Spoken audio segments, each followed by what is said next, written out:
bunting across the whiteboard before diving into our explorations and understanding of the concept driving learning systems all over the world, inclusive education. I showed a slide to my students with 4 bubbles. See Figure 1.1, page 2. Their job was to label the bubbles with the appropriate terms: inclusion, integration, exclusion, and segregation, based on their own experiences and prior knowledge of the concepts.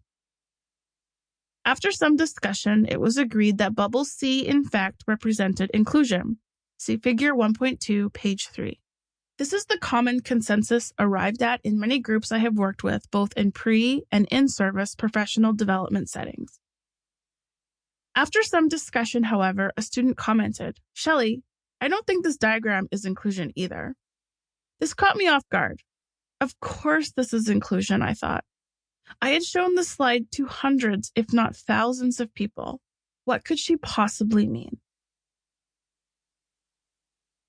Figure 1.1. A diagram consisting of 4 bubbles and dots.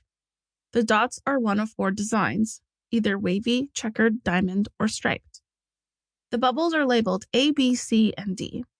Bubble A is filled with wavy dots and has an outer circle of the other 3 types of dots. Bubble B is filled with wavy dots, but also contains a smaller circle with a cluster of the 3 other types of dots. Bubble C mostly has wavy dots, with a couple of each other type of dot randomly mixed in. Bubble D has only wavy dots inside the bubble and has a cluster of the other 3 types of dots in a circle off to the side. Figure 1.2. An identical diagram to Figure 1.1, except the bubbles have been reordered and relabeled. Bubble A has been labeled exclusion. Bubble B has been labeled integration. Bubble C has been labeled inclusion. Bubble D has been labeled segregation. She explained, "Look what you've shown us. I see a bubble with a whole bunch of wavy dots, and then there are a scattered handful of other patterned dots." "Yeah," I said, "and?" "Well, in my definition of inclusion, there is no other." I stood there speechless because she was absolutely right. The diagram I was presenting was not one of inclusion. It was an example of the traditional model of education, the model where our goal is to produce more of the same, lingering evidence of the factory model of education, where we need to produce and replicate people to meet the demand of the workforce during the Industrial Revolution. A model where our job as educators, and especially special educators, is to identify students who aren't wavy and fix them. Send the checkered kids to the checkered teacher, the diamond kids to the diamond teacher, the striped kids to the striped teacher. This model of education is a deficit medical model, and I was showing the class a perfect example of how it was still plaguing us today.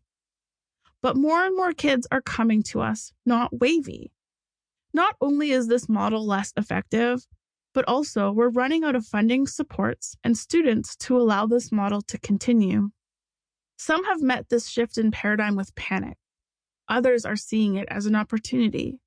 This paradigm shift, however, is long overdue, and we need to start matching our goals of education to the goals and expectations needed to meet the current demands of our society, which no longer wants people to simply comply.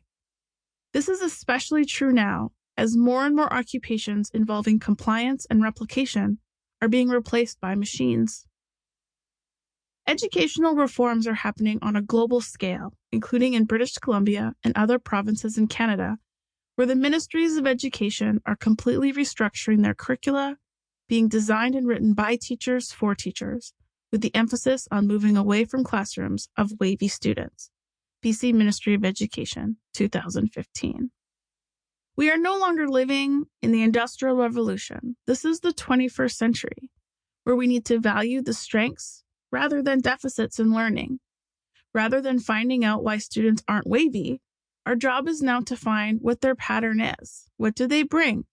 What can they contribute because of their diverse and unique expertise? For decades, we have been trying to take this pattern out of our students, taking the special out of special education, the autistic out of autism, the language out of cultures, and especially